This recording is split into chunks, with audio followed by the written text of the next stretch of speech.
Right, so welcome back everyone for Practical Lecture 3.1 in our Cloud Computing and Big Data course today. We have the Building Scalable Machine Learning Pipelines with Spark on the program today. And we left the first basically part of this lecture on a sort of sad notion. We basically said we want to do binary classification, pass and fail. And then we have some interesting insights into the data following the CRISP-DM model. Basically, okay, business understanding is there. We want to do binary classification, pass, fail. We have the data, fine, let's understand the data. Our data understanding then in the cloud that we used basically by using different executioners in parallel was bringing us then suddenly this result, which is one of the hiccups you have in machine learning. Not everything is beautiful like you plan to do. My PhDs will continue in subsequent lectures later in data mining and so on, that a lot of work goes into massaging the data, looking into the data, preparing the data. It has often noise in practice. Of course, in machine learning tutorials and so on, often the data is already pre-processed. It's quite nice, like the iris, the flower classification at the last time.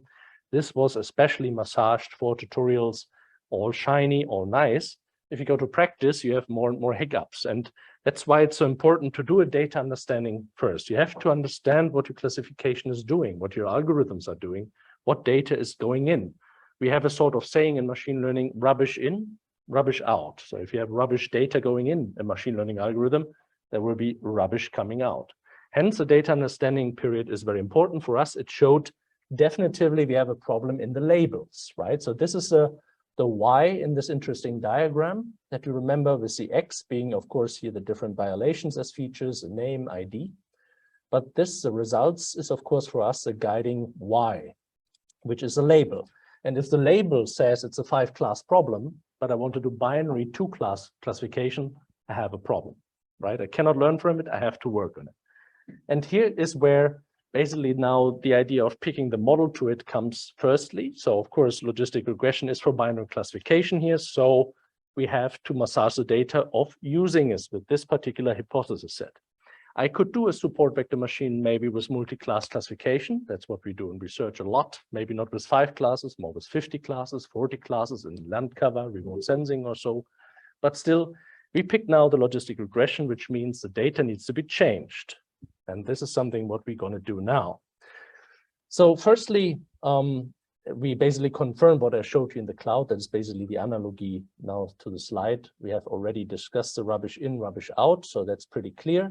So not just throw a machine learning problem on this particular problem, for example, because this would be creating crazy results. Hence, we want to do a little bit of plot and a little bit analysis of thinking about how it actually looks like this distribution. And this is now what we basically help here a little bit with machine learning in terms of the Python MLlib. We're now using SQL, so structured query language, because essentially what we created out of this temp result table here with the count results basically is something where it's just a relatively relational database data again.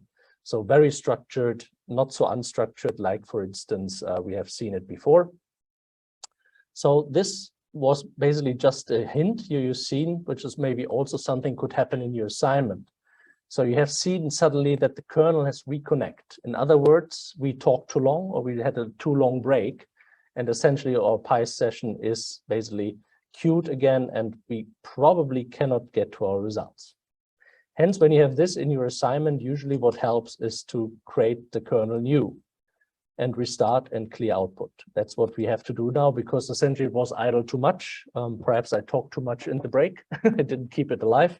But when you do the assignment, make sure you keep the Apache Spark, active, running, do cell by cell, not go to lunch in between and then come back to the cloud, because then essentially your Apache Spark session is again queuing. So for us, we have now to do basically the steps again a little bit, but I can talk with the slides and you see later that it really works in practice. Hence, we start again a Spark session and so on, but also shows, of course, that cloud is a little bit different than basically your simple laptop setup where you basically can go for lunch an hour, and when you come back to your laptop, chances are your Spark or your local, scikit-learn and so on is all good. So let's come back to this later when the cloud is ready again, but it does not is really a problem. We have the same steps also basically here on the slides.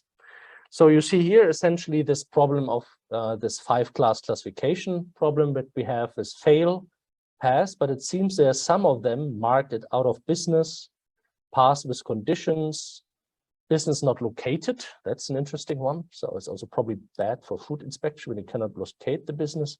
So basically that means there's some crap in the data. So to do a proper fail and pass classification. So the plot already gives us a, let's say, very important part of this data understanding phase. Sometimes people do it also with infographics, very compact these days. If you go to some cloud services, they do this very nicely, summary statistics on your data. That looks pretty nice. Or some of you know RETL, maybe, R. Who's using R, maybe? Have you used R before? And RETL is a GUI for R, basically, where you see also lots of nice summary statistics, for instance. But this is just examples here called infographics, and you should really leverage this a little bit before you really use machine learning on the data, because it gives you several different hints like class imbalance, what you see a little bit here as well, that you basically see when you learn from the data, there's like 1/4 is fail, but much more is pass. So the classifier you basically train will be a bit like biased towards these different samples that you see. Also something to see. So usually what you want to achieve in practice is a relatively good class balance. If you have a massive class imbalance, here it's, let's say, still okay because it's sort of a smaller problem.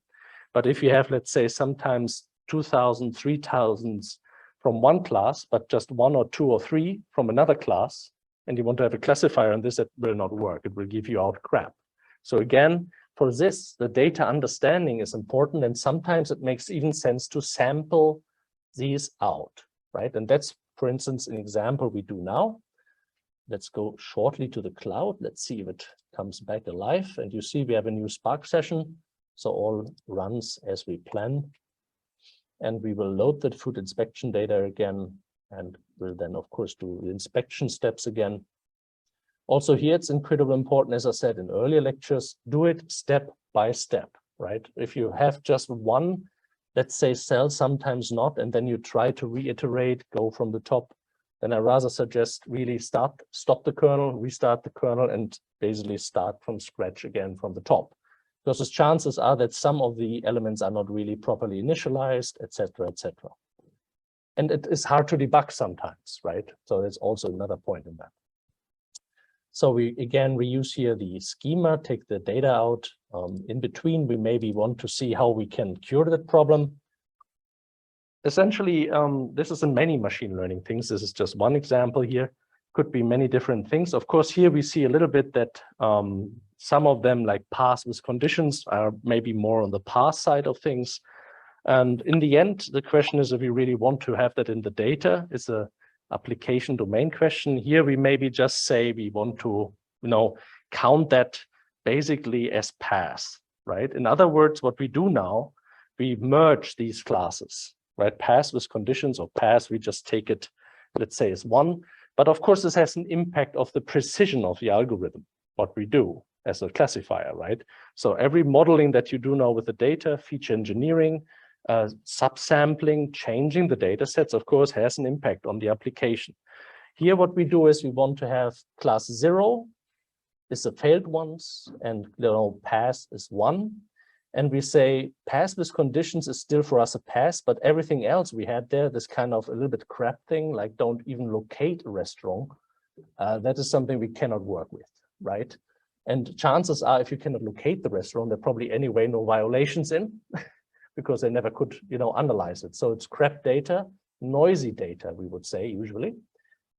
We have to put that out, and you see that a little bit how we do this with a simple if statement, where we put all the fails and we return a 0 in this case, or we basically, as I said earlier, we combine the pass with conditions with the pass, those counting them together as 1, and everything else is -1, that we then basically, as you see here in the table below, we select those which are above 0, which means basically above equal 0, sorry, which are 0 and 1, but the -1s is all the crap, as I said, with restaurant not found and etc. So let's see how the cloud comes up to play here. Again, we show a couple of those just to get a better understanding. Now our data set, we have seen it's nicely structured now, which is, of course, in our problem here, quite nice, but also shows you, hopefully now, a kind of another problem we may face, because the violations are real text. And learning from real text is not that simple. You need natural language processing models here and there, cutting edge deep learning, perhaps, things which really not fit with a logistic regression classifier. Still, there are tricks of basically transforming the data then to make it with, basically logistic regression happening. So here we said this is a distinctiveness of all these classes, right? So the results in a way are our classes. Let's come a little bit to that and wait for the cloud. I basically have now put them together, what we will execute very soon. We have now a very clean data set. We have just pass, just fail, 2 classes. So now we can think about, okay, that this is something we can put to a binary classifier, right? So that is, of course, something which we now fixed in the data. Now, the next trouble is it's a mathematical model, this logistic regression, and we need to learn from text. So there must be a model where we transform all the different data into a more mathematical representation with vectors, basically the algorithm can learn from. And that is something what we do now. Now, when you do this, of course, you have to think about more and more that we're creating a sort of pipeline, now establishing a little bit this word. We have now done the subsampling of all the data, but when we create a machine learning model that learns from a, let's say, mathematical representation of the text, when we want to have new text coming in, it needs to go through the same, transformation of the text to numbers. So I have to create a pipeline that works for the training, creating a model, and then when I want to test the model, if I want to use the model, I need to go through the same pipeline of basically creating from these basically different violations some mathematical representation. Hence, it makes sense to create these pipelines because you basically always have training and testing, right? This is simplified machine learning. You always train a system, and then once you trained it, you want to test this. For the data, it means you have to go through the same transformations, otherwise it doesn't work. You cannot just basically, get rid of the transformations. You have to do for both steps the same thing. And this established a little bit the pipeline idea. So before we go further, let's see if the cloud follows through. Here are our 5-class problem. As we said, basically, we counted a little bit the results here and the distinctiveness. And here was the idea of plotting this a little bit. What we can do is basically a local plot here, but this is something, of course, what we don't really have to execute in the cloud to plot. And this is something what we can do very quickly, I hope, when this job is coming through. It's also quite nice. You see a progress bar and running ready, basically all of these jobs, which is quite nice if you do it in the cloud. You see the amount of resources. That's also quite nice. You can basically see the different job IDs. There are also ways in Spark to analyze this much more, to have statistics on that, which I don't show here, but there are overviews, historics, and of course, something in a real company that you need, right? Because then you burn money. That means at some point in time, the administrator will say, okay, you burned money, what you have done with it, right? Have you used the cluster properly or didn't have you used the cluster? Can we cut down 60 worker nodes to 30? Because you were never using this cluster, we're buying it for 60 workers, but you just, using it for 30. So these statistics are used, which are not these ones, that you can have other boards that show you then how much you really use the clouds. And of course, it's a money thing. So they're usually in companies someone that want to have a report, even if it's just you, right, that have to deliver it. This was the idea where I said class balance is a bit important. You see here, we will have a little bit of bias to fail probably, because fail is just not so many that basically are failing. They're much more passing, especially when we combine them with pass without conditions. Equally, we say in the remainder of the idea that we subsample those out, right? Business not located and out of business, both probably have no violations anyway. It's not so much. So we don't change the data dramatically on this. but the bias is something still to consider if you do real machine learning. You will discuss it in the machine learning course, I'm sure, bias in the data sets and so on, and how you basically can do this. One way would be, of course, to sample again some of the passes out to come to a more equal representation in the count of the pass and fail ones. Here, for simplicity, as I was saying, it's not a full machine learning course, it's rather applied. We basically just go ahead with this example. Good, we said we want to visualize, that is a local operation, hence Spark is not executed now, right? It's basically locally. There is also for a small plot like this, nothing to do because here's already the table and we just put it in graphics. This was a part of the slide where we said we subsample now, we merge the classes pass with conditions and pass and fail alone. At some sample, all of those here, these two out, right, which not fail or pass, or basically the ones that are passed with conditions, we add them to the pass and have then this labeled data set. So, and this is quite nice for us. Let's execute this and see if we want to take now one data, how that looks like. Coming again also to the slides, showing it. So in a way we are here, labeled data take, exactly. So we are almost in sync with our slide set. Right, so again, we're now picking, of course, one specific algorithm out of the full power of the MLlib. You will see basically in subsequent lectures, we come back to clustering, we come to recommendation engines with Shadi, for instance, one of my PhDs that were presenting this a little bit. I think Dirk also presents at one point in time later, right? In the course, I think we had something in mind about this. We still have to clarify what exactly, but we have different algorithms. So this is just an example that we now basically go to logistic regression, which is nicely supported in machine learning library in Spark. I have to say cutting edge deep learning can be combined with Spark, but not with a machine learning lib, right? Then I rather suggest PySpark, PyTorch, TensorFlow. There are other packages that you can use on top of the Spark core and to use deep learning and so on. But usually deep learning alone with GPUs is already very powerful, can be nicely parallelized with things like Horowat, or PyTorch has also DDG. We will learn in lecture 8 and lecture 9, basically later in the course. So also for these cutting edge algorithms, I would not recommend machine learning lib. I think there here and there some approaches.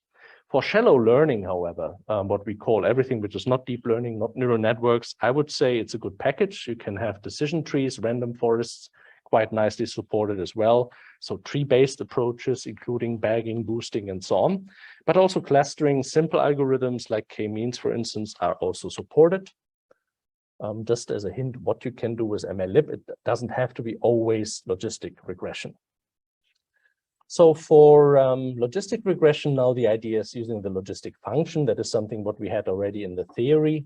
So in this sense, it's a little bit different from linear classification and linear regression, which have a different sort of, let's say, function they go through and learning model.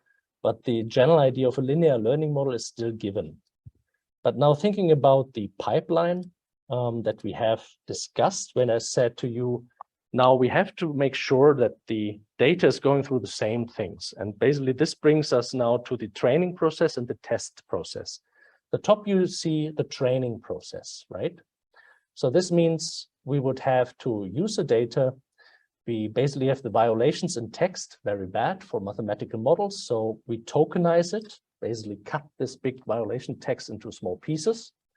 And then use a hashing basically function to transform the data in a more mathematical feature vector.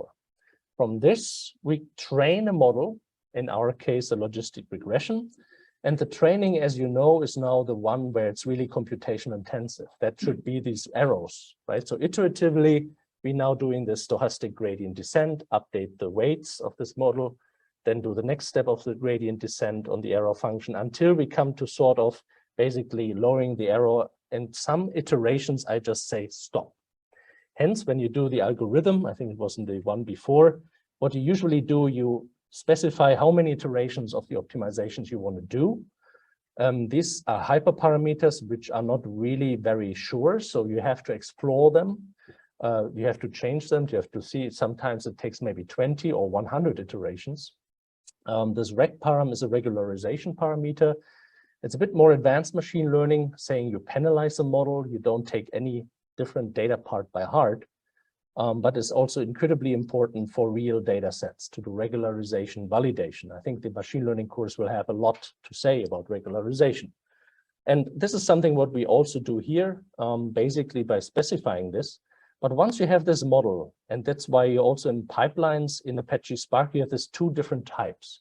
This one is a type of a, let's say, typical transforming idea, right? You transform data from raw text to words, from words to feature vectors. But this is different. This is an estimator that you really create and have a model. So this means it lives in memory, it is trained after certain iterations, going always to the stochastic gradient descent.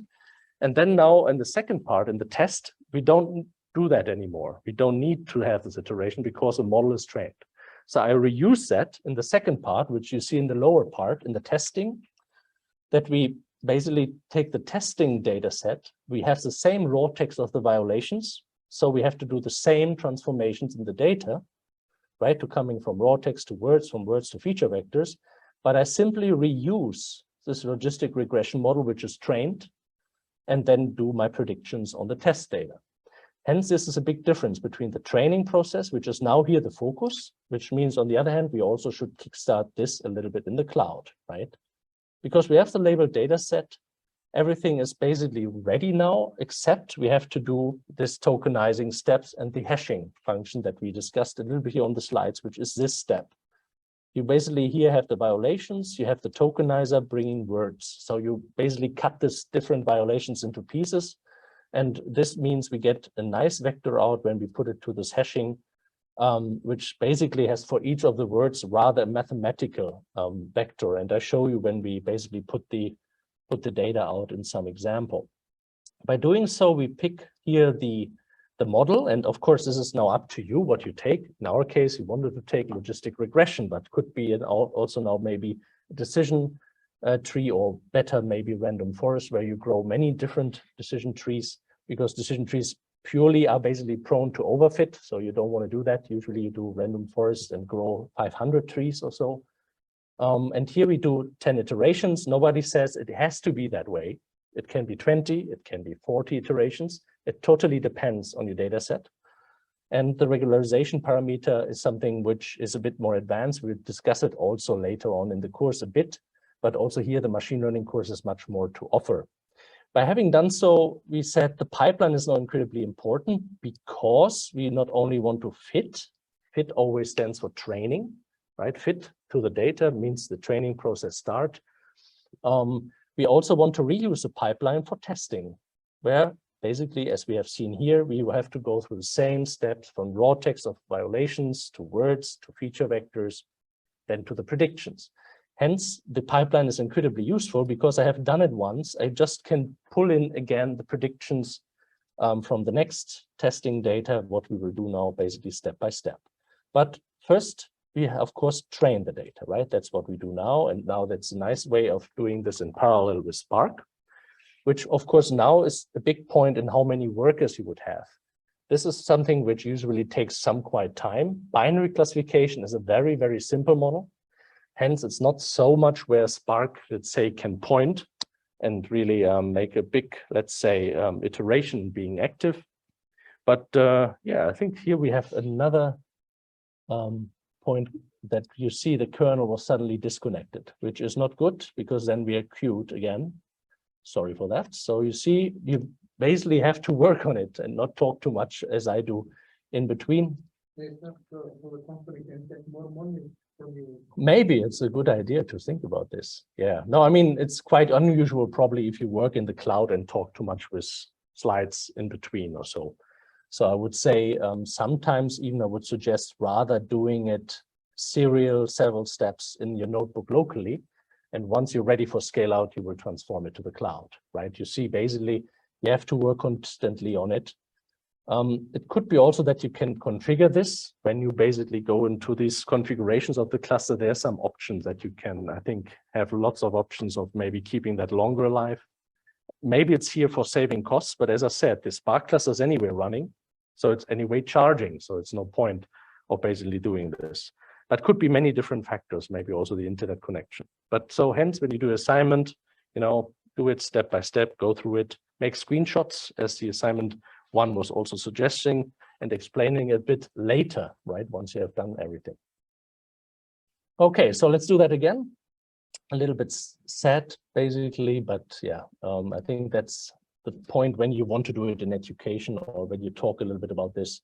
Hence, here the idea is, of course, you have to understand what you're doing.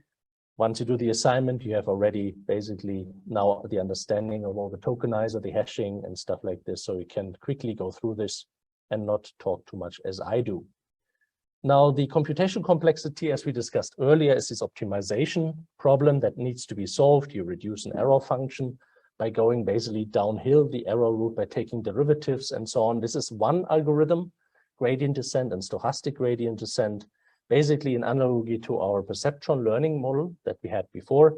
Now we basically have a real optimization algorithm there, and many of the machine learning problems can be basically transformed to an optimization problem. And SGD is basically, until today, even used in neural networks. So basically the same principle. So I make sure not to talk again so much here, just double checking if the cloud is also following through.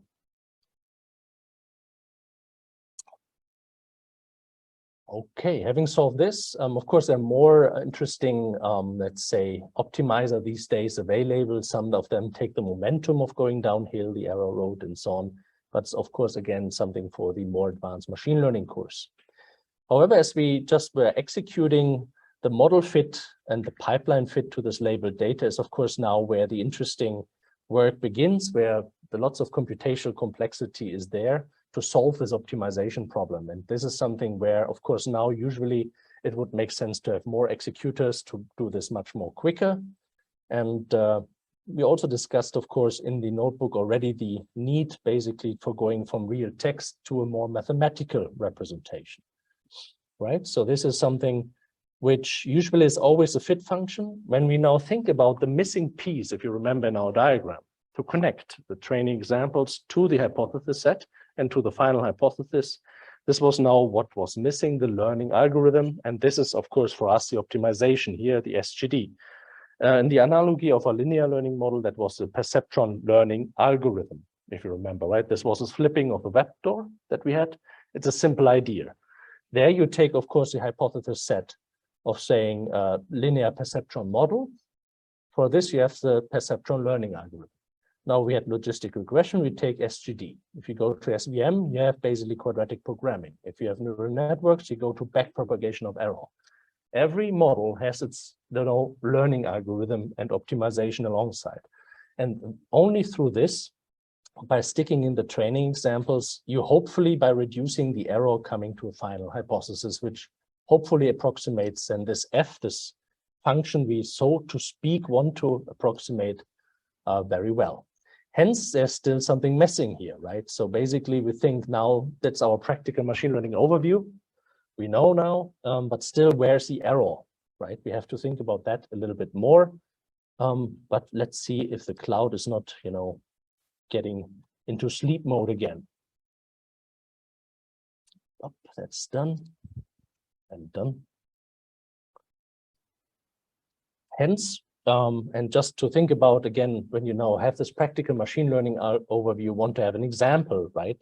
We had this before with our linear learning example, but we had with the perceptron model, exactly like this. It was basically some form of a linear function that we don't know, which we approximated by learning essentially from all this training data, iteratively with this perceptron learning algorithm, always flipping, adding, subtracting vectors. And now it was the only constraint, if the data is linearly separable, because it was an algorithm which really needs to be linearly separable in the data set, then we came to this, which you had here for an example that really fits to all the data that you have seen in the training set and basically has learned this W's, the weights that we incorporate here. While X, of course, is a constant and Y is our guiding label that we have in the data. So essentially, where we're using this already, I just put that for you into more practical perspective, how machine learning always works again and again. You just have to exchange the learning algorithm, the data, the hypothesis set, but essentially every model and every machine learning problem can be reduced to this diagram. As I said, also, it doesn't have to be the logistic regression model where you pick the linear learning model together with this kind of idea of using an optimizer with an error function. Hence, the error measure we have to put also inside this diagram. You can also put support vector machines, or in the hypothesis set, which are very many, could be also neural networks, right? Of course, you can train a neural network for this problem, would be maybe a bit, going overboard because it's a very small problem. But for our diagram, that means we need an error measure that we basically have to define, and the logistic function comes with an error function that we can use for this, basically. And with this, you basically knock down the error as much as you can based on iterations, as we have seen, and then you just stop. But there are also more clever algorithms in validation and so on, which we cannot cover here in the, let's say, more cloud course, which again, should be something you probably learn in the machine learning course. But this is also something you can pick. It depends a bit on categorical data or which data set you have. So the error measure is also something you can usually pick depending on your problem. That should fit a bit to basically the data you have and the application. So let's see again that the cloud is not sleeping. So we have the inspections again. Such.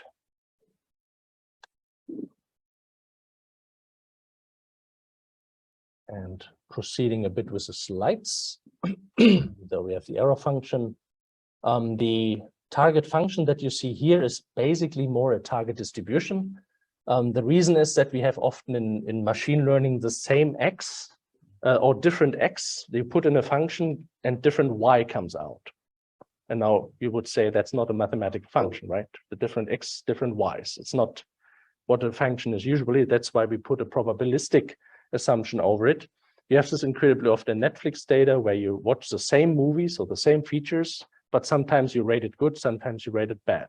Or you're the same user, the same movie, depending on your mood factors that are not captured. Hence, we do a probabilistic assumption. We call that probabilistic approximately learning, PAAS learning.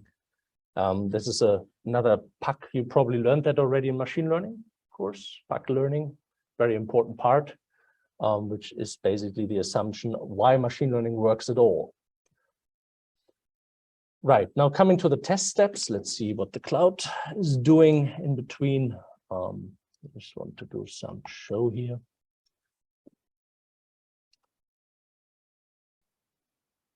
And now the beauty is, as I discussed earlier with the pipeline and so on, firstly, we have the test data available in the cloud. I said now we take the test data set, which of course looks exactly as our original data set. Hence, we have to go through the same idea of picking features. You remember we sampled some features. And then we basically said, we want to have those which are failing PAAS or PAAS with conditions. So we basically subsample those out. But then for the whole idea of thinking about the pipeline and having all this data from hashing and tokenizing, we don't have to do this. We basically want to reuse this, right? And this is something what we gain now from the pipelining concept. So we can do the same thing with the test data set we just created here for the second part that I was already explaining down there. And then basically can go from there. Let's see how we are here.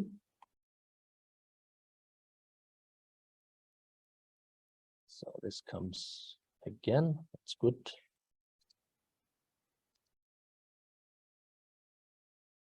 And here we basically now want to do the same thing with the data we have, using the same pipeline model. Of course, the data has to go, as I said earlier, again, through the raw text, cutting it to words. The only difference is really we don't activate the training, so we don't fit what you see here. Basically, instead, we're using the fitted model already, reusing it because it's a memory, if you have enough resources for it. Of course, it goes how you basically also have paid for the resources, enough gigabytes, in order to do your predictions in the pipeline, right? And this brings you this pipelining concept, which is smart. If you have, let's say, to put it into production at some point in time, of course, you want to make sure that you have done it in a way that you can reproduce it easily also for your test data set. And once you put it in the bank in a real, let's say, scenario, then of course, every day there will be new data coming in that has all to go through the violations, through the hashing, to do the same data massaging again. So you want to also automate this process, which is this pipelining concept. I think courses from Hafstein, I think courses from Stain, they probably also will here and there talk about these pipelining concepts. Right, I think we have still a bit of time in this part of the lecture, but let's proceed a little bit. There are lots of model evaluation options available. We do here something called the confusion matrix. This was probably already in the machine learning course, right? You had heard about this. Very simple metrics. I don't have to, I think, go into much details on this. You have a F1 score. You have many different options that you can use for evaluation. Here we pick this kind of confusion matrix, mostly also because it's a nice example how you can at least use machine learning in terms of Spark again, because you basically have again the SQL engine that you can now basically just query and, you know, query for those which have now the prediction versus failed, predictions versus PAAS, where you then have basically the different parts of the confusion matrix filled, right? So I come to this in a little bit. Now, second, just double checking that the cloud is following suit here, not falling asleep. So label for result, label take, oops, oh, not too fast. Good. While this is running, again, let's see how that could work. You see here essentially this classifier prediction idea.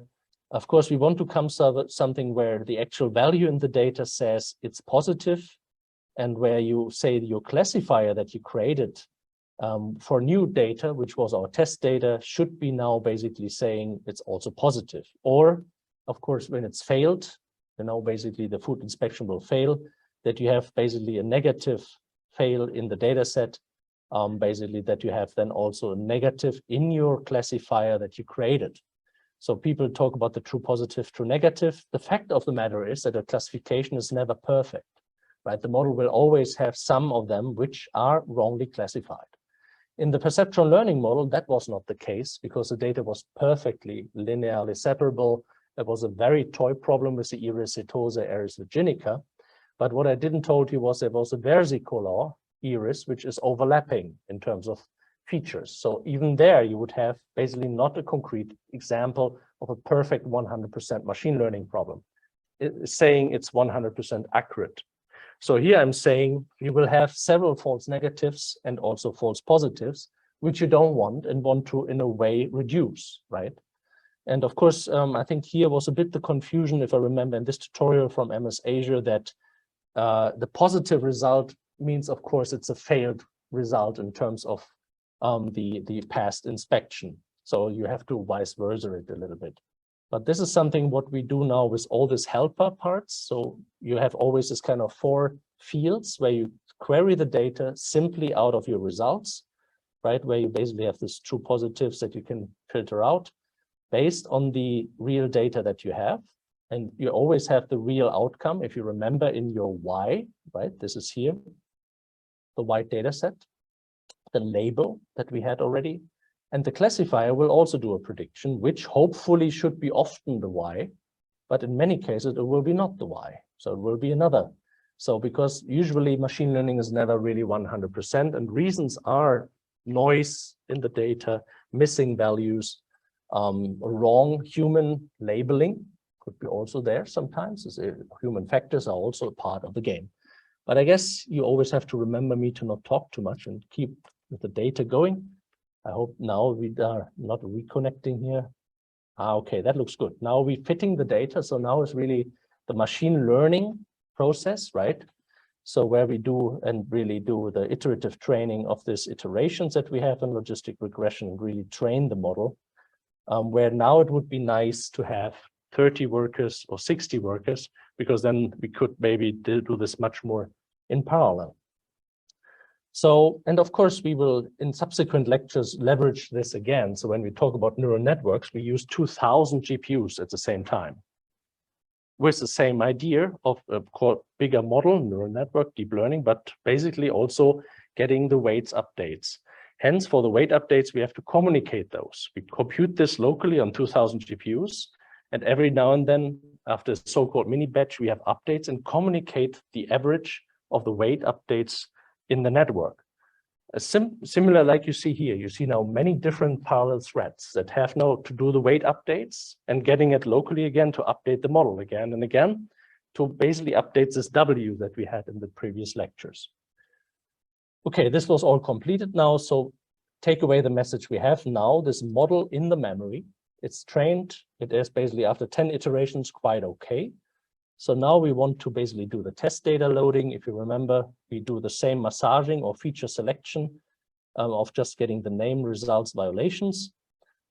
Here we also add the words and features that we have basically from the idea of the pipeline and do the prediction. And we basically see a little bit of the columns here when we do this. And the way how we do now the evaluation is something which is really application specific. Much more important is for you now basically seeing a little bit this kind of features, right, that we didn't walk to.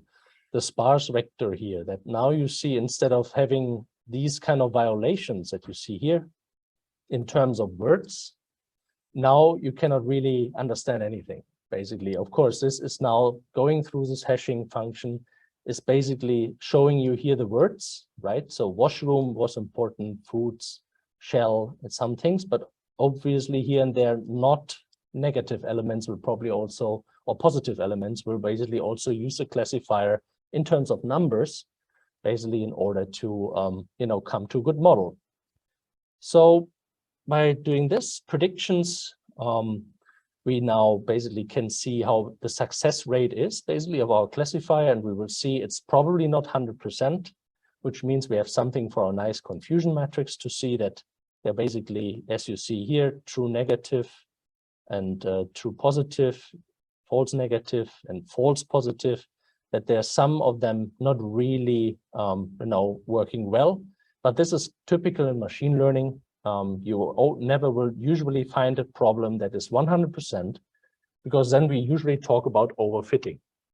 So the ratio that you see here, however, is computed here in the successes versus basically the kind of predictions. And you see we are still at 87% success rate, which, I mean, is something nice if you think that we automated the process. Otherwise, humans now have to read all of these violations, think about it, and would predict now that these basically would have a failed or, let's say, a passing of the food inspection. So for automating the process, I think this is already a good indicator. And usually a number you can work with in machine learning. Obviously, if you have just 20% success rate, that's obviously not so perfect. You have to maybe massage it, use a better model. And if you have 99.99999% accuracy, I would warn you and say there's some overfitting. You probably have not done regularization properly. The model fits too perfect, or it's a toy problem, right? So in practice, that's a difference. But a toy problem could be 100% or 99%, but in practice, chances are to be, very careful in terms of overfitting. And there's a cure for overfitting called regularization, which you also probably will learn heavily in the machine learning course. Just a couple of more minutes, and we will have the third course hours anyway, a little bit, shorter, I think. If you can be with me just to see here the results in the end. I think the cloud is coming through now. I stopped talking so much. That's good. And let's explore. Here, what we do is nothing else than using SQL from basically combining now what we need to fill the confusion matrices with data, and also basically a nice plot that we then can give to this confusion matrix. So you see also by using SQL in Spark, it will be again tasks. So depending on your result database or your data, it could be really big data. You can scale that again. You can speed up this by having, let's say, also 30 workers. It doesn't have to be always the fitting, right? Spark also works on distributed data and basically it parallelizes then these requests in the databases, which is an important learning effect. It's not always just machine learning itself, also working on the big data, which helps here. Of course, it's a relatively still toy problem because we're in teaching, but think about now that you do the same thing with petabytes of data. Now you need really the cloud and your laptop would be at the end. Right, and in a way, that's all I wanted to leave on the table here for you. Of course, your assignment 1 means you will do it in practice yourself. You will basically then memorize this much more how that works. Just a small appetizer for lecture 11, when Shadi will talk a little bit about clustering data sets and recommender engines, what you can also do with Spark. There's a Google Colab, which is quite nice for collaborative filtering of recommender systems, which is maybe interesting for you to look in, where you exactly also learn how you can do recommenders. Spark is working on this, and also k-means clustering is what you saw here a little bit. So if you have some points, but you want to make some clusters out of the points, depending on their, let's say, their Euclidean distance, if you want here, for example, that's a very nice algorithm. A very simple algorithm, some problems with it. It needs to be convex in nature, where DBScan and other more smart algorithms we use in research is better. But still, I think it's a very nice initial algorithm for clustering. And that's it for basically today. Of course, we have our third course, our for Q&A. Thank you very much.